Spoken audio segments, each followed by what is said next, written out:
Je voudrais du soleil vert, des dentelles et des théières, des photos de bord de mer, dans mon jardin d'hiver. Je voudrais de la lumière, comme en Nouvelle-Angleterre. Je veux changer d'atmosphère, dans mon jardin d'hiver. Ma fleur sous la pluie de novembre, tes mains qui courent, je n'en peux plus de t'attendre. Les années passent, qu'il est loin, là je tombe. Nul ne peut nous entendre. Je voudrais du Fred Astaire, revoir un latte. But meanwhile, a White House official has just admitted to reporters on background, meaning the person won't use his name. That person has now admitted to reporters that the Trump policy for the country right now in coronavirus is what's known colloquially as herd immunity, letting the virus run its course through the American population without doing much of anything to try to stop it, under some vague idea that somehow you will simultaneously protect old people and otherwise vulnerable people while you maximize the number of Americans who are infected. This is, I think the technical term is, a whack job, flat earth, totally out there concept in public health. But the White House now admits this is national policy for the United States of America on COVID. In an interview with the Washington Post today about the White House now admitting this is what they're trying to do to the country, NIH Director Francis Collins said this, quote, "What I worry about with this is it's being presented as if it's a major alternative view that's held by large numbers of experts in the scientific community.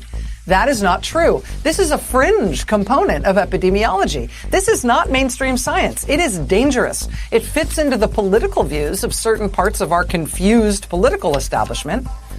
He said, quote, "I'm sure it will be an idea that someone can wrap themselves in as a justification for skipping wearing masks or social distancing and just doing whatever they damn well please." Again, NIH Director Francis Collins. I mean, that appears to be exactly what it is, but apparently the Trump administration is now willing to admit to reporters that this is what the Trump administration is pursuing as national policy. This is what they want for the country. And you can see it in action. You don't necessarily just have to take their word for it, and you never should.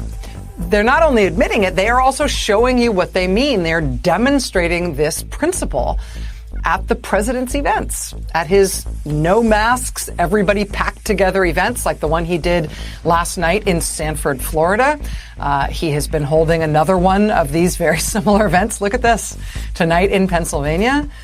There's another one scheduled that'll be just like this tomorrow in Iowa. The president has started bragging at these no social distancing, no masks events that he's sure he's immune now from getting COVID since he has had it. That's basically what they are promoting now for the country, that everybody should get it. That'll make you as powerful and immune as the president. You should get it. It'll make you immune. This is what the White House is now leading with as their coronavirus message. Well, we now have this new report in a peer-reviewed medical journal that having COVID once doesn't actually necessarily make you immune. COVID-19 reinfection documented in Nevada adds to question on virus immunity. They're medically documenting now people who got it once, recovered, and then got it again, worse. Maybe getting infected with COVID doesn't necessarily render you immune. Also today, a new published report of a woman not only getting COVID a second time after surviving it the first time, but the second time she got it, it killed her. Now that the U.S. government is admitting, though, that this we'll all be immune flat earth fringe theory is what they are pursuing for the country. The World Health Organization is trying to raise the alarm as well. The WHO director yesterday convening a press conference to basically hammer it home, saying, quote, never in the history of public health has herd immunity been used as a strategy for responding to an outbreak, let alone a pandemic. Letting COVID-19 circulate unchecked means allowing unnecessary infections, suffering, and death. But that's the plan, apparently, and the White House is now admitting it, right? Good luck. 215,000 of us dead already in this country. But, I mean, here's the headlines tonight, as I think the country is starting to wake up to how serious this is and what exactly this means. Here's the headline in the New York Times tonight. White House embraces herd immunity declaration. In the Washington Post, proposal to hasten herd immunity to the coronavirus grabs White House attention, but appalls top scientists. Those headlines running right alongside the breaking news tonight. More than 20 states have set records for new COVID infections in recent days. And antibody treatment trial paused for safety concerns. And second COVID-19 vaccine trial paused over unexplained illness. I mean, you take all this stuff together, and here's the big picture, right? We are 21 days out. We are 3 weeks from Election Day. More than 10 million Americans have already voted. We're in the middle of the election, basically. Our country is rocketing fast into a third big wave of COVID. Dozens of states hitting records, hospitals filling up already in multiple states. There is no vaccine. There is no cure, despite the president pretending that there is a cure and maybe it's him. There is troubling new evidence that getting infected doesn't necessarily make you immune. But the most powerful country on earth is nevertheless now admitting that we are pursuing a radical experimental fringe strategy of trying to get our whole population all infected anyway, because maybe we'll be immune if we do that. Could be. Regardless, they think just everybody purposely getting infected will be easier than wearing masks and the other things you need to do to stop people from spreading this thing. And besides, nothing matters. Who knows? Let's just see what happens. It is Wednesday, the 14th of October of 2020, and you are in West Coast Cookbook and Speakeasy. I am your chef de cuisine, Justice Putnam. Gunner, the English Bulldog, is our snoozing sous chef. And our daily special is Smothered Benedict Wednesdays. Will no one rid us of these meddlesome priests? And I also mean these weird Catholic cultic handmaidens too. Oh my God. I made the bad mistake. I know I shouldn't be doing it, but I had to anyway. I watched the second day of her interview, her hearing. And I was reminded, Merrick Garland never even got a courtesy interview in any office in the Senate. Well, he did visit with some Democrats. Let's be clear about that. But when you're packing the courts, you just gotta really lay it on thick. And that's exactly what Amy is doing. And I wish people, even on our side, would you stop calling her ACB? She is no Ruth Bader Ginsburg. She does not warrant having just her initials. All right? We should give her the proper respect that she is due, and she should always be known as Amy. Not Your Honor. Not Her Highness. Simply Amy. All right? Not Judge Amy. Amy. That's all the respect that she is due. All right? Now, I am well aware of a lot of different Christian cults. But I have to say, I don't know one that really advocates lying as not being a sin. So, of course, on the other hand, I suppose that she could just go confess her sins to her husband, who then can relay them to the priest. And she'll be absolved of her sins, tap her heart 3 times, Say the Apostles' Creed and a few Hail Marys. Next thing you know, you're taking that wafer and not even getting any wine. That's reserved for the priest. Darn it. Okay. But looks like they're going to ram her through. And if we can actually get our votes counted. Because we have a story today coming up, an article coming up in the Bistro Cafe part of West Coast Cookbook and Speakeasy about the Trump administration shutting down, getting the Supreme Court to shut down the census early. Now, with almost Harris County, Texas, they have 95+% registered voters. Never before have they ever had anything above 60-something. And usually registered voters are much less, and then those who go out to vote are lesser than that. But Harris County, Texas alone has almost everybody registered to vote this cycle. To the point that the Texas Governor Abbott and others are trying to shut down your ability to vote, or Texans' ability to vote. If you're in Texas, that would be you.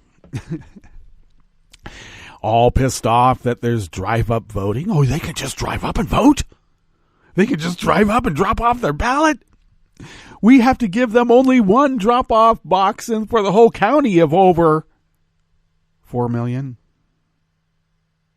One drop-off box.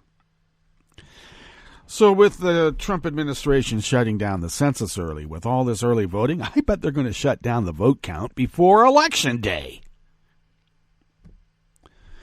Because it would just be too hard to count all the votes if they came in.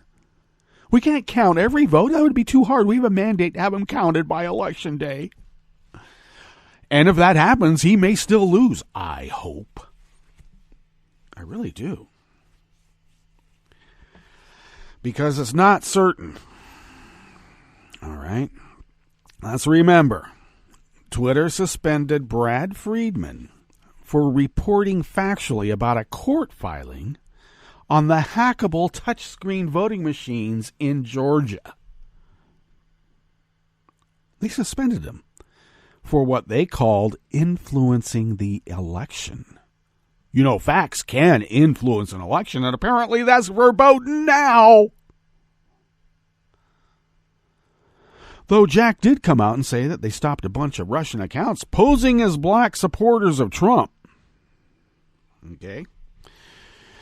So, they're doing some good. But I think that they are, on the whole, incapable of nuance, shall we say. And that happens when you've never taken a humanities class and then go out and make more money than God. Does God have any material wants in this existence? I don't think so. But, it's still kind of fun to say. More money than God. That's a lot. So, we have this lack of understanding of nuance. So let's just cast a wide net and, at least we won't be bothered by those fake Russian accounts posing as black Trump supporters. While at the same time, suspending someone like Brad Friedman, who has been on this beat for over a decade. So, especially when our intelligence community is coming out and pretty much saying, you know what, we're not telling you straight out, but it sure looks like there were some actual votes flipped in the 2016 election. They're all but coming out and saying it. Okay? So I guess the tea leaves are showing us having quite a row to hoe. Speaking of rows to hoe, what's up with NBC giving Trump some free airtime opposite Joe's town hall? Trump backed out of the debate. So Biden said, okay, I'll still do it. And they decided they'll do a town hall. Now Trump has to have a town hall on an opposing network at the same time. And NBC gave it to him. Now, of course, if C-SPAN had been running these staged events, we wouldn't be in this problem now, would we? But no, we have to have corporate media battling it out for ratings? Jesus. We are in deep doo-doo, folks. NBC, what the hell are you thinking about? You gave in. I hope they file with the FEC about a contribution, an in-kind contribution to the Trump campaign. This is free airtime that they're giving him. Now, we'll see how the town hall format fits him. I have a feeling, though, that there's going to be some sort of restrictions about who are the questioners and the questions asked.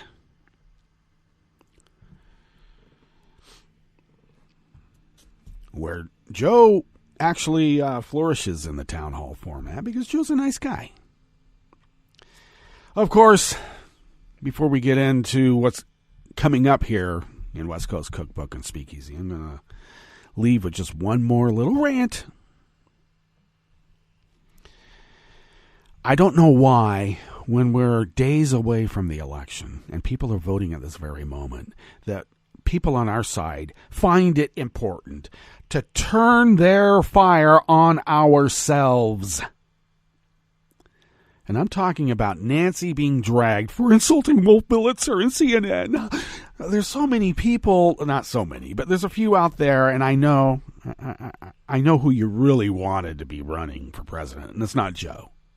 I know who you wanted. You got to let it go, you know?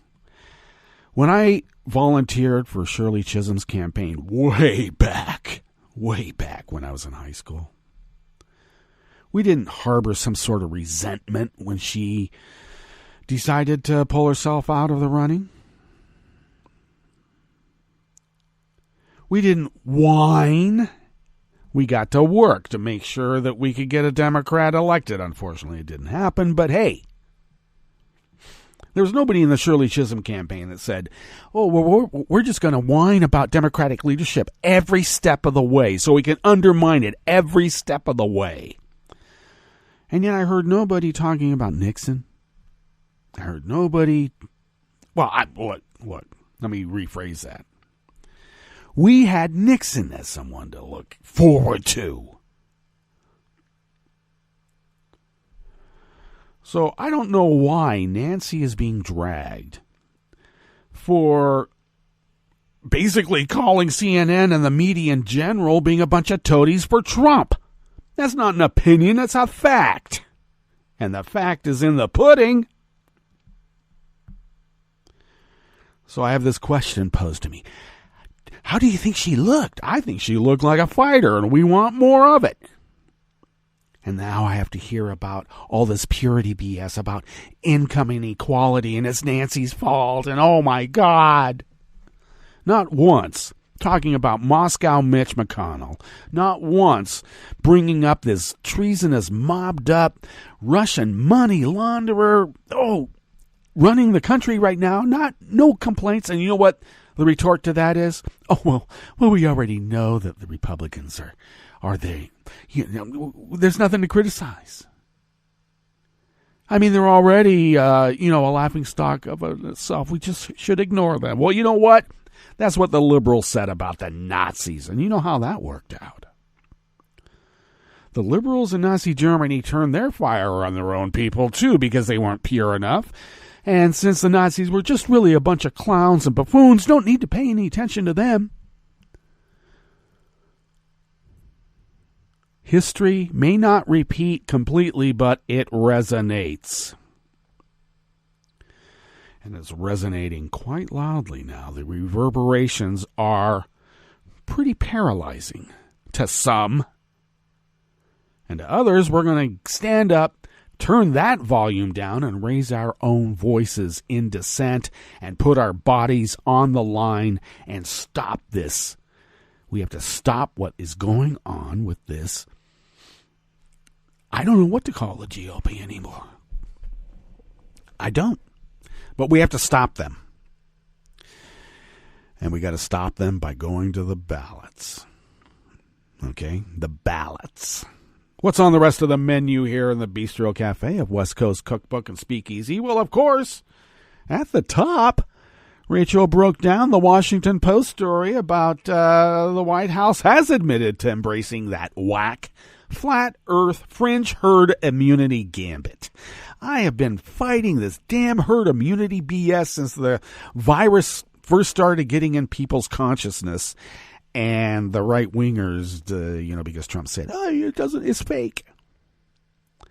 Now I'm going to have to put up with idiots in town, maggots, not wearing a mask because everybody has to be infected now. If you're part of the group that could be harmed by this, you just have to stay home. The rest of us get to live our lives and infect the rest of the world. You know what? They've already said, they being the White House, they believe that this impacts mostly black and poor people. People in blue states and areas are the ones that are impacted the most. And so that is one of the reasons why they didn't put any action in place to save us from this virus. They thought it was only going to infect them, meaning us. And they still do. So I'm still uncertain about Trump's condition, because it sure seems like that guy never had the virus. How does someone get cured so quickly? It just does not make sense. Except there's a lot of other people that are infected. Hope Hicks is sick. We haven't heard from her. And I'm still waiting for a proof of life from Bill Barr.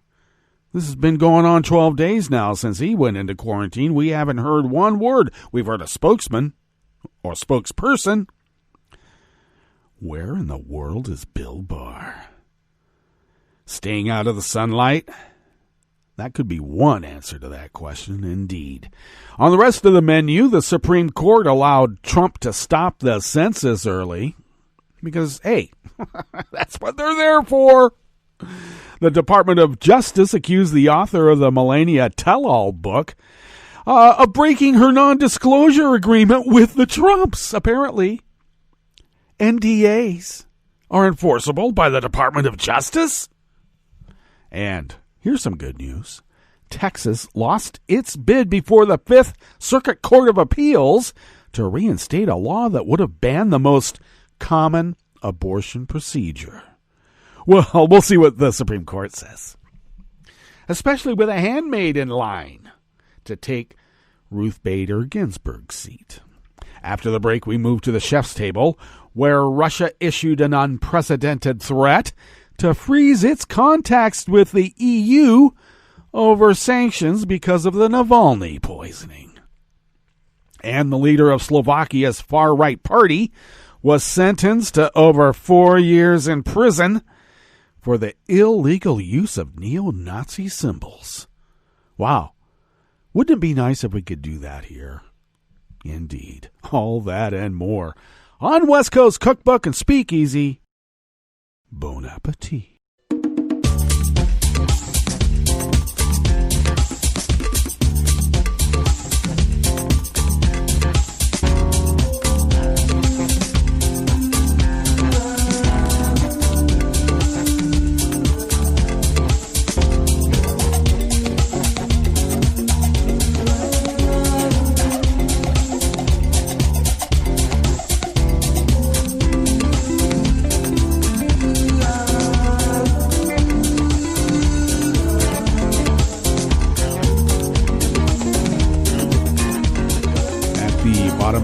Page at netrootsradio.com. To the rightish of the page is our chat room link, and our chat room is monitored by Kelly Lincoln. Thank you, Kelly. To the leftish of the chat room link there that is really near the bottom of our homepage at netrootsradio.com. Hopefully you will then notice the link to our Patreon page, and that's there because, hey, we have to pay bills, and your monthly contribution, your monthly pledge, allows us to do that. And when we pay our bills, surprisingly, we're able to fly under the radar and continue resistance broadcasting as we have been for almost 10 years now of 24/7, 365 broadcasting. Who does that? Who does that? Well, we do, and we're able to do it because of your generosity. And I got to tell you, there's some who have been so generous, they've increased their monthly pledge, and that goes straight to our heart, okay? That is just so heartfelt, and we cannot express our gratitude enough. But we would also like to remind folks that we can't put the onus on just a few. It would be nice to have a few more. And I know these are times of peril, and I do know that there's an election coming up, and we need to direct funds towards candidates that, well, more and better Democrats to kick these, whatever they are, out of office, because they're certainly not helping America. But when you are able, if you could be so generous to send us, say, how about the equivalent of an espresso-type coffee drink, and we will stretch those dollars on the quantum level even. We're quantum mechanics. When it comes to stretching dollars, we leave no quantum filament unstretched. Indeed. So therefore, we're able to pay our bills, fly under the radar, continue resistance broadcasting as the founders originally intended, and their words mean the same then as it means now. It does. If you would like to follow Netroots Radio on Twitter, you can do so at Netroots Radio, and thank you, Tom, for taking care of that. I, of course, take care of at Justice Putnam because that's me. And I post the show notes and links diary on Daily Codes about 10 minutes before showtime, and then get that linked up on social media, of course. You could also follow the show on Twitter at Cookbook West, and most importantly, please do pick up podcasts by way of Spreaker, Stitcher, TuneIn, iHeart, YouTube, iTunes, etc., etc., etc., etc. All right, Jan Wolfe from Reuters brings us this first offering here in the Bistro Cafe of West Coast Cookbook and Speakeasy, Smothered Benedict Wednesdays. The U.S. Supreme Court yesterday, Tuesday, allowed Trump's administration. I think they just handed him, here, have this. It's not allowed. Here, let me give you something. Allow the Trump administration to wind down population counting for the 2020 U.S. Census earlier than planned. And that was a blow to civil rights groups concerned about an undercount, particularly of racial minorities. Well, hell, you're not going to get 3/5 of a citizen if we count everybody. The justices blocked a lower court ruling that ordered the decennial population count be continued until October 31st. The Census Bureau said on August 3rd that it would wind down data collection by September 30th, a month earlier than originally planned. The Supreme Court's order was a loss for municipalities, including Los Angeles, the counties that include Houston and Seattle, and civil rights groups, including the National Urban League that sued, seeking to get the later deadline reinstated. The Trump administration said it changed the timeline in order to meet a December 31 deadline set by statute for delivering census results to the president. And who might that president be? Critics have said the Republican president, who is seeking re-election next month, has sought to engineer an undercount in Democratic-leaning areas with high immigrant and Latino populations. The census count's accuracy is critical, as it determines how the U.S. House of Representatives and state legislators draw voting districts during the next round of redistricting and guides the federal government in allocating $1.5 trillion a year in aid, and Trump wants that in his pockets. The plaintiffs argued that the rushed schedule would lead to inaccurate census results and a massive undercount of the country's communities of color. This is coming from the Trump administration, who said that people of color come from shithole countries and we need to send them all back. We don't care if they were born here.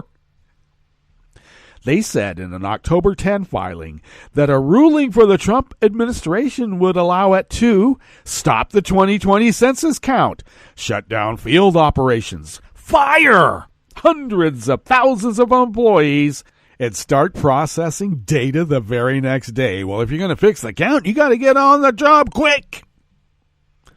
U.S. District Judge Lucy Coe in San Jose, which is in California, of course, has repeatedly ruled against the Census Bureau, saying the accelerated schedule would likely produce inaccurate numbers. Liberal Justice Sonia Sotomayor, the only justice who publicly dissented, said the Supreme Court's action would allow the Census Bureau to, quote, sacrifice accuracy for expediency, end quote. And nothing is more expedient than fixing the count, starving Democratic-leaning areas of funds, and making them shithole countries and pointing a finger at them as the reason that America's going so bad.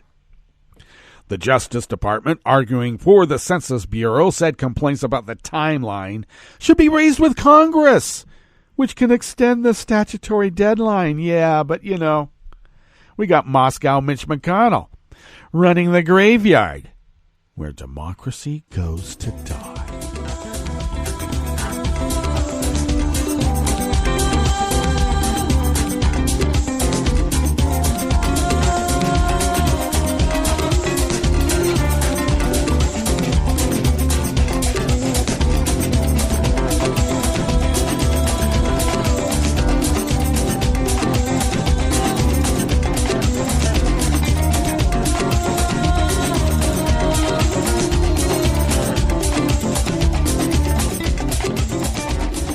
Steve Holland of Reuters brings us this next offering here in the Bistro Cafe of West Coast Cookbook and Speakeasy. The U.S. Justice Department accused Stephanie Winston Wolkoff, author of a tell-all book about First Lady Melania Trump, of breaking their non-disclosure agreement and asked a court to set aside profits from the book in a government trust. In a lawsuit filed in U.S. District Court in Washington, Justice Department lawyers said Winston Wolkoff, a former aide who fell out with the First Lady, failed to submit to the government for review a draft of her book, Melania and Me, The Rise and Fall of My Friendship with the First Lady, which offers an unflattering portrayal of Donald Trump's wife.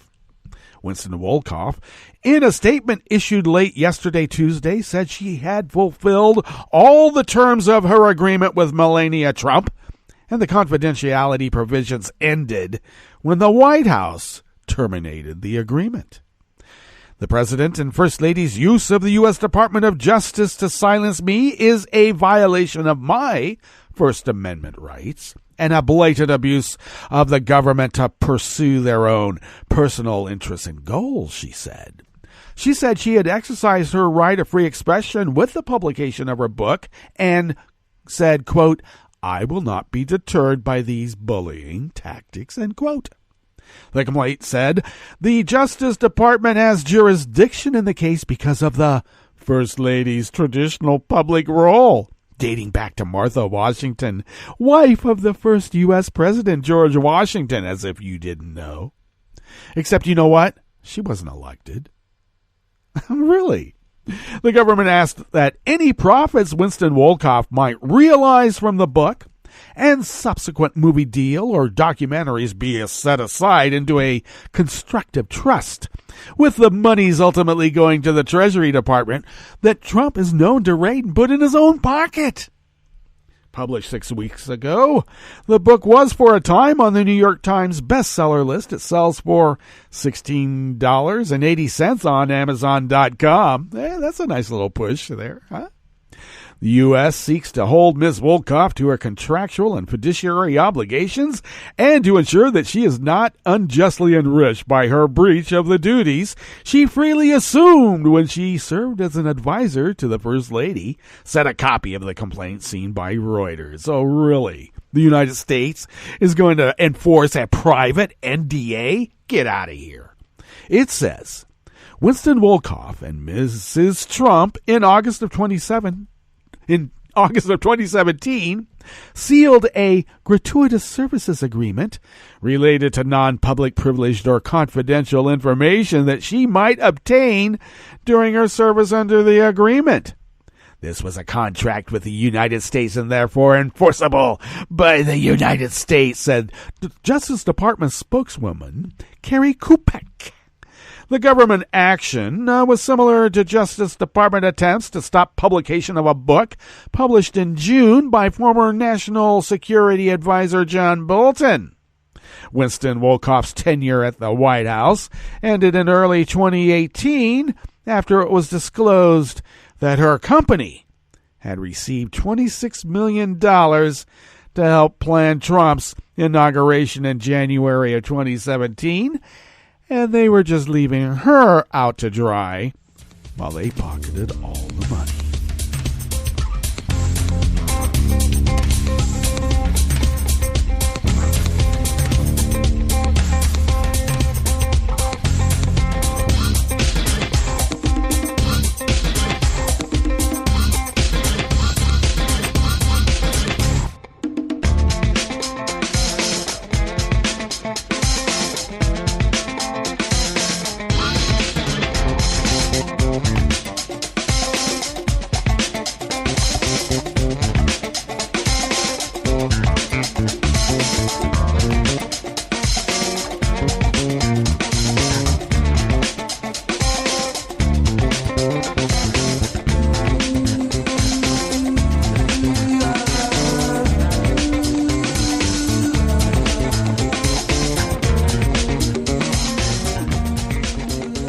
Gorman of Reuters brings us this final offering here in the Bistro Cafe of West Coast Cookbook and Speakeasy.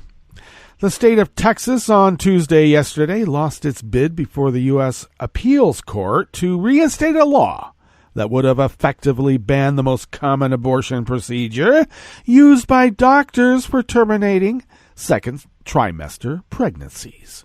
A 3-judge panel of the 5th U.S. Circuit Court of Appeals in New Orleans sided with abortion rights activists in affirming a 2017 lower court decision that struck down the law and temporarily barred its enforcement. Yesterday's ruling, Tuesday, unless overturned on further appeal, makes the injunction against the abortion restriction permanent. The 2-1 majority appellate opinion held that the Republican-enacted legislation, known as Senate Bill 8, unduly burdens a woman's constitutionally protected right to terminate her own pregnancy before the fetus is considered viable. The opinion was written by appellate judge James Dennis, who was appointed to the Fifth Circuit by Bill Clinton. It upheld an earlier ruling by U.S. District Judge Lee Yackel of Austin, appointed by G.W. Bush. Texas Attorney General Ken Paxton, named as a defendant in the lawsuit challenging the abortion measure, said his office was analyzing the Fifth Circuit's decision and evaluating all options for further review, like how quick can Amy be installed in Ruth Bader Ginsburg's seat. The measure outlawed the standard abortion method used after 15 weeks of pregnancy, dilation and evacuation, or D&E, unless the physician first performed a separate additional procedure in the woman's body to bring about the demise of the fetus. That requirement, Dennis wrote, forces abortion providers to act contrary to their medical judgment and the best interest of their patient by performing extra procedures that are dangerous, painful, invasive, and potentially experimental. Well, what do they care about experimental? We're all part of their herd immunity experiment. Okay, let's go to our break, and when we get back from that break, we will go through weather from around the world, and we will finish up with the stories that we have curated for you today. You are listening to West Coast Cookbook and Speakeasy, and we will be right back. You are listening to netrootsradio.com. Please hang up and try again.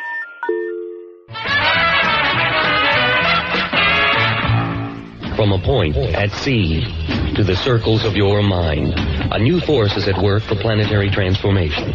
New radio for a new Earth.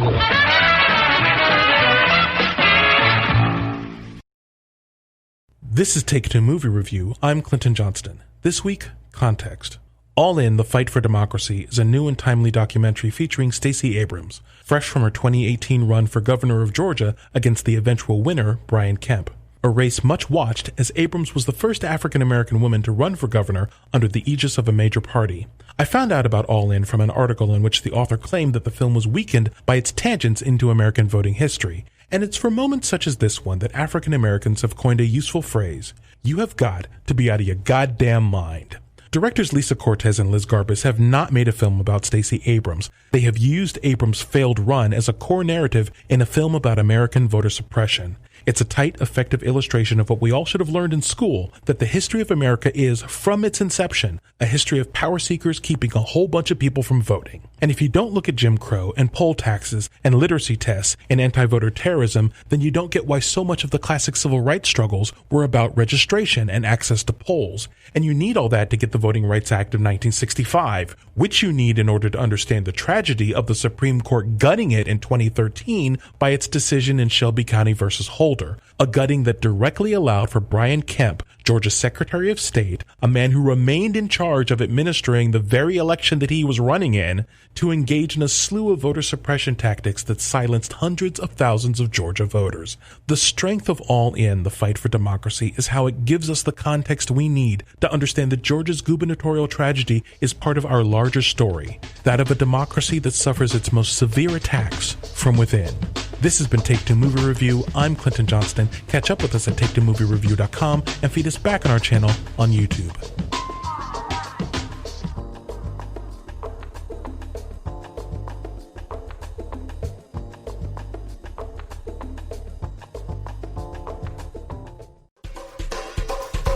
This is Scientific American's 60 Second Science. I'm Suzanne Bard.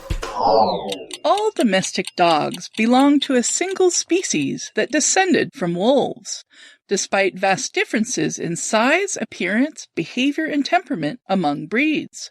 While dogs first became domesticated tens of thousands of years ago, the breeds we know today are largely the result of selection for certain traits by humans over the past several hundred years. We have an enormous amount of diversity within the same species, and we can rarely observe such diversity in nature. So it's a wonderful system to understand how evolution works within a short period of time. Evolutionary biologist Laszlo Garamszegi of the Institute of Ecology and Botany in Hungary. He says that our playing with dogs is a key component of the human-canine bond. But breeds vary in their degree of playfulness. For example, a breed called the Vizsla is very playful. On the other hand, the Chihuahua doesn't like to play at all. Of course, you can train a little bit, but the average level of playfulness will be always lower than in the Hungarian Vizsla. Garamszegi and his colleagues analyzed the playfulness of more than 89,000 purebred dogs across 132 breeds, from Pomeranians to Great Danes.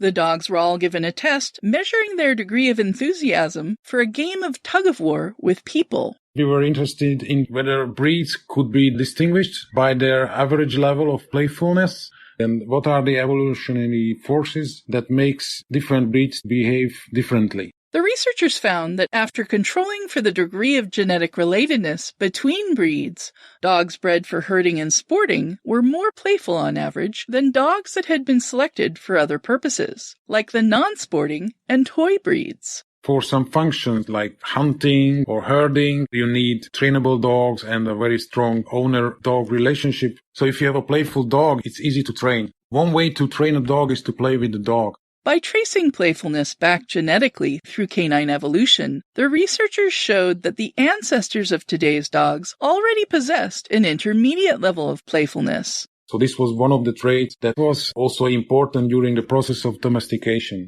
Selective breeding often amplified the trait. But some breeds, like the toy dogs, they actually lost some of this playfulness. Toy breeds were originally meant to be fashion accessories for the aristocracy, so playfulness could be a liability. They need to match with your clothes, they need to match with your traveling habits, but they do not need too much attention. And in this particular situation, if you have a playful dog, it just creates a problem for you. The study is in the journal Biology Letters. The research could help people choose the optimal pet for their family, but ultimately, if you want to train your dog, you have to play a lot with your dog.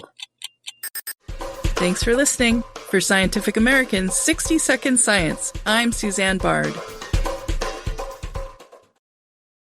Hi, I'm Tom Hartman, and since you're listening to netrootsradio.com, show your progressive side and go to the donate button on the bottom of the homepage. It's progressives like you who power Netroots Radio and keep the progressive message beaming everywhere 24 hours a day. Just go to our donate button at the bottom of netrootsradio.com. Thank you for keeping progressive radio at full power.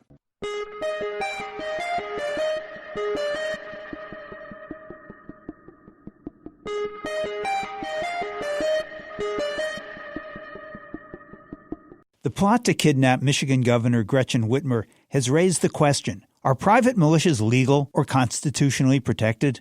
I'm Bill Newman, and this is the Civil Liberties Minute. The militia is mentioned a number of times in the Constitution. Article 1 gives Congress the power to call forth the militia to execute the laws of the Union, suppress insurrections, and repel invasions. Article 1 also gives Congress the power to organize and discipline the militia, while at the same time reserving to the states the right to train the militia. Article 2, on the executive branch, says that the President shall be the Commander-in-Chief of the Army and Navy of the United States and of the militia of the several states when called into actual service of the United States. And the Second Amendment talks about a well-regulated militia. What these 5 constitutional provisions make clear is that the militia is a governmental entity only, not a private one. Indeed, the Supreme Court's Heller decision, written by Justice Scalia, which held that there is a private right to bear arms for self-defense, also says that the Second Amendment does not prevent the prohibition of private paramilitary organizations. So, in this election season, let's be clear. Private groups, private militias have no right to call themselves into military service. They have no right to violate state anti-paramilitary laws, and they have no right to intimidate people who are attempting to exercise their right to vote. The Civil Liberties Minute is made possible by the ACLU, because freedom can't protect itself. Some people who get elected to Congress grow in office. Others just bloat. Michael McCall is a bloater. A self-absorbed right-wing trumpeter, this Texas lawmaker is about the richest guy in the U.S. House, wallowing in some $113 million in personal wealth. McCall made his money the old-fashioned way. He married it. With his wife's inherited fortune, Michael decided to become a congressman, winning a grotesquely gerrymandered GOP district in 2004. Even by the low standards of Congress, McCall has been unaccomplished, unless you count championing tax breaks, regulatory favors, and corporate subsidies that have bloated his family's net worth by 940% since he's been in office. He's mostly known in Congress for his love of luxury living and for billing an unseemly number of those luxuries to us taxpayers. But here's an even starker measure of his character, his water meter. The McCalls live in a sprawling $7 million mansion in the scenic but arid hills of West Austin, where water conservation is an essential community ethic, unless you're a narcissistic politico. While the average Austin home uses 70,000 gallons of city water a year, McCall glugs down 1.5 million gallons, even winning Water Hog of the Year in 2017. Rather than cutting back, he has simply directed the city to stop revealing his actual usage. This is Jim Hightower saying, but he could be coming down for a splash landing. The district's demographics are rapidly changing. 60,000 more Latinx residents since 2012, for example. And Mike Siegel, a young civil rights champion, has rallied a popular grassroots uprising to pull into a tie with McCall.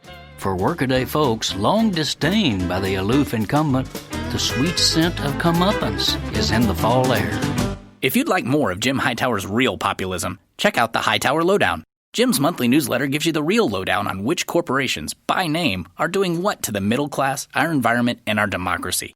Each month, the Hightower Lowdown brings you facts you didn't know, along with actions you can take to fight back. It also comes with a sense of humor. Hightower believes we can fight the gods and still have fun. Plus, get this, it's cheap. Only $15 brings you 12 issues a year. For real populism, go to hightowerlowdown.org. I'm Rick Smith, and this is Labor History in 2.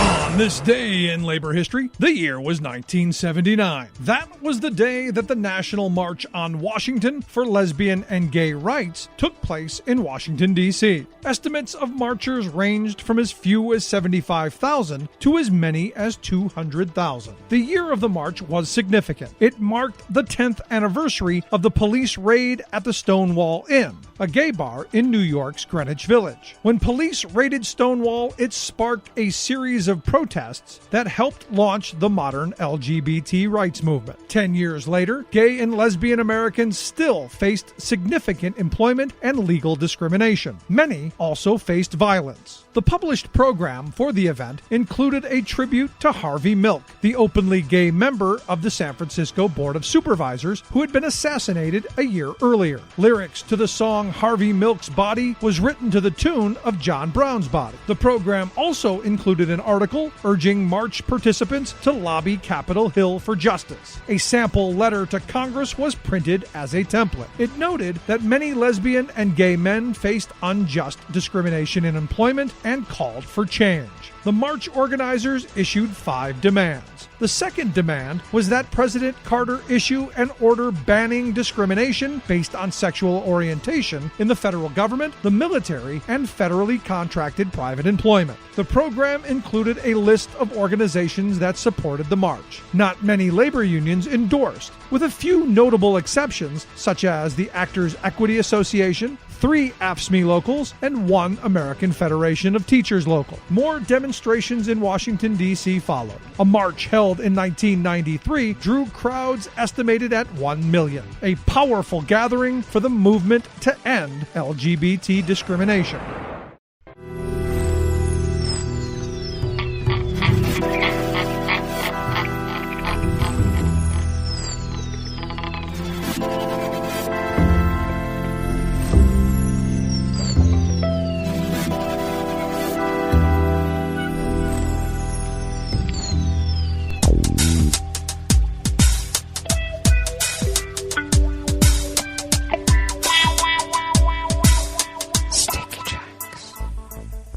Thank you for accompanying us here to the chef's table at West Coast Cookbook and Speakeasy Smothered Benedict Wednesdays. We always begin, whether from around the world, along the banks of the Rogue River and the Rogue River Valley of Southern Oregon, on the west coast of the continental United States of America, where it is currently 58 degrees Fahrenheit, expecting only a high of about 68 to 70. A mix of clouds and sun today. Winds will be light and variable. Clear skies tonight with lows in the mid-40s. Winds are expected to be light and variable. And sunny skies tomorrow with a high in the mid-70s. Winds remaining light and variable. Confirmed coronavirus cases in Jackson County here in southern part of Oregon now stands at 1,385, with 6 confirmed deceased. Ragweed pollen is considered moderate right outside the window here at the mothership in Rogue River proper. The air quality index is good for the region at 26 parts per million, and the daytime UV index remains moderate, though it has ticked down from 4 to 3. Barometric pressure is holding steady at 30.37 inches. Visibility is up to 9 miles and relative humidity is at 90%. Weather from around the world is brought to you by people's personal weather stations that they purchased. These people planted these purchased personal weather stations somewhere on their property, and these people positively live around the world. London is 56 and partly cloudy. Paris is 57 and mostly cloudy. Rome is 65 and mostly cloudy. Kyiv is 60 degrees and fair. Kabul is 62 and fair. Hong Kong is 76 and mostly cloudy. Tokyo is 70 degrees and cloudy. Sydney, Australia is 64 and partly cloudy. San Francisco, California is 63 degrees and sunny. And New York is 60 degrees Fahrenheit and sunny. And that is weather from around the world, brought to you by people's personal weather stations that they purchased. These people purchased personal weather stations somewhere on their property, and these people positively live around the world.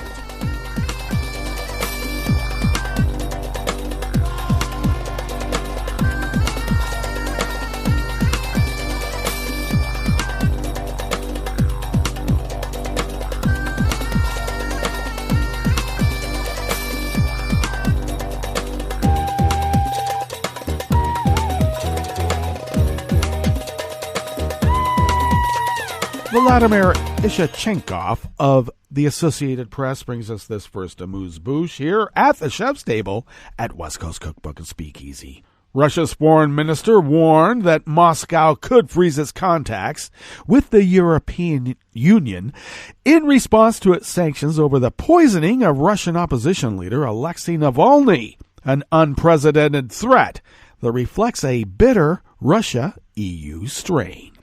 The tough statement by Sergei Lavrov comes a day after the EU foreign ministers agreed to impose sanctions on Russian officials and organizations blamed for Navalny's poisoning with a Soviet-era nerve agent.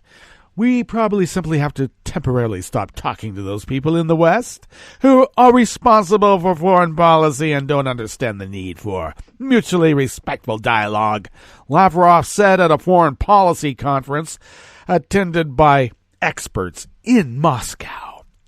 He specifically pointed to European Commission President Ursula von der Leyen's recent statements ruling out a partnership with Russia, saying that scenario will play out if that's what the EU wants.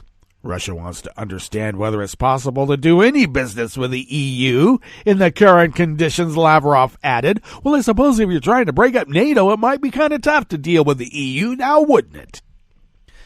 At Monday's meeting in Luxembourg, France and Germany urged their EU partners to freeze the assets of those suspected of involvement and ban them from traveling in Europe under sanctions to combat the use and spread of chemical weapons.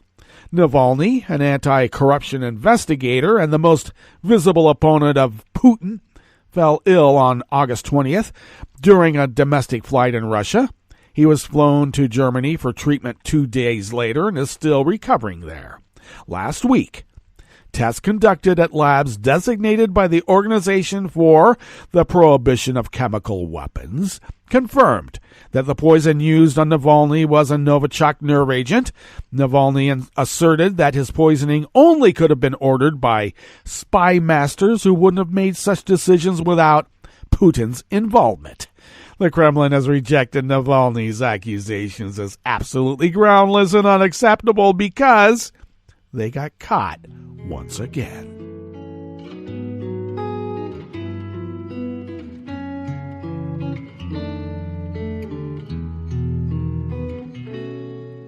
Je te donne ce mon amour pour la vie entière, la promesse de me trouver à tes genoux. Aussitôt que tu m'appelles, rester toujours fidèle, c'est tout, c'est tout. Je te donne tous mes printemps, mes étés de mer, mes automnes quand les feuilles tombent partout. Si ce n'est pas une bonne affaire, je te donne tous mes hivers. Anonymous worker bees at the Associated Press bring us this final amuse-bouche here at the chef's table at West Coast Cookbook and Speakeasy. The leader of a far-right party with seats in the Slovak parliament was convicted of illegal use of neo-Nazi symbols and sentenced to 4 years and 4 months in prison. Marian Kotleba, head of the People's Party Our Slovakia, was standing trial after he presented 3 poor families with checks for €1,488 in 2017. The number 1488 has a symbolic meaning for neo-Nazis and white supremacists. The verdict is not final. Kotleba pleaded not guilty and can appeal the verdict issued by the Specialized Criminal Court in Pezanov. The country's Supreme Court would decide the appeal. The extreme far-right People's Party, Our Slovakia, whose members use Nazi salutes and want Slovakia out of the EU and NATO, was the fourth most popular party in the country in February's parliamentary elections with 8% support. Well, that brings us to the end of our broadcast period for the day, but you do know Netroots Radio will broadcast on, and we're going to meet up tomorrow for Metro Shrimp and Grits Thursdays. So do stay tuned to Netroots Radio all day and all night for all the breaking news as it breaks, and we'll meet up here tomorrow, right here in West Coast Cookbook and Speakeasy.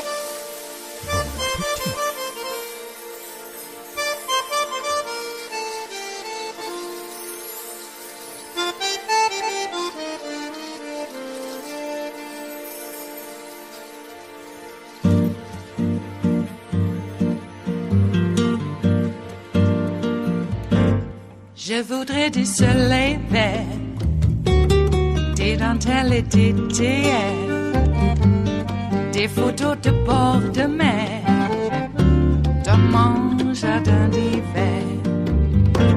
Je voudrais de la lumière, comme en Nouvelle-Angleterre. Je veux changer d'atmosphère, dans mon jardin d'hiver. À fleurs sous la pluie de novembre, tes mains qui courent, je n'en peux plus de t'attendre. Les années passent, il est loin, là je tombe. Nul ne peut nous entendre.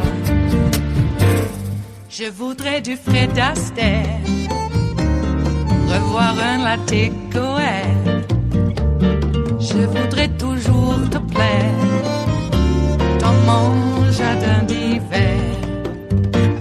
Je veux déjeuner par terre, comme au long de golfe clair. T'embrasser les yeux ouverts dans mon jardin d'hiver.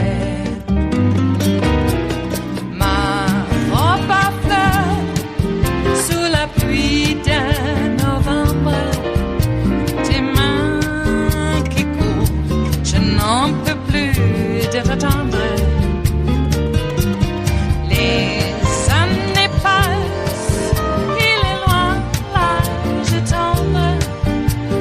Nul ne peut nous entendre. Ba-da-da-dum-di-da-dum. Ba-da-da-dum-di-da-dum. Ba-da-da-dum-di-da-dum. Dans mon jardin d'hiver. Ba-da-da-dum-di-da-dum.